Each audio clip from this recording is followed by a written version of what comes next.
ya kwamba huyu mkubwa anataka kubarikiwa. Mama akasema no, ninataka Yakobo wangu abarikiwe. Akaambia Yakobo, wakati huyu ameenda kukimbizana na vitu, wewe ingia kwa hiyo kundi ya kondoo, enda chafuta kondoo amenona, chinja letea mimi hapa, nataka nikuvalishe upelekee baba yako ili tumzubaisha akubariki wewe. Wakati wewe umelala, wakati wewe unachelewa, kuna mtu anaingia kwa nafasi yako, anatafuta baraka zako.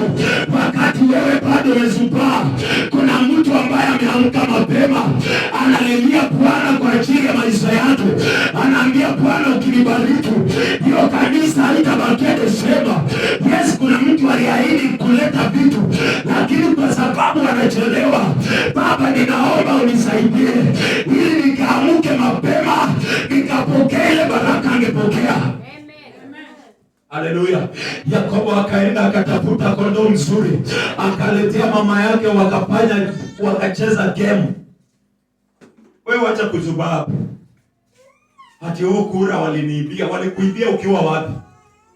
Uliibiwa ukiwa wapi? Ati hiyo baraka ingefai kwa yangu. Uliibiwa kwa sababu ulichelewa. Wakati huyo baada anakimbizana kule, huyu Yakobo amechinja kondoo yenye iko hapa karibu. Waswahili wanasema fimbo ya mbali.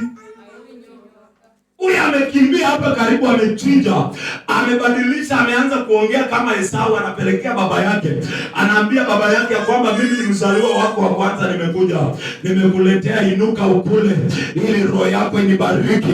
Baba yake anaposikia anamwambia, ninasikia hii sauti inakaa kama ya Esau, ya Yakobo. Amen. Bwana unaongea kama Yakobo.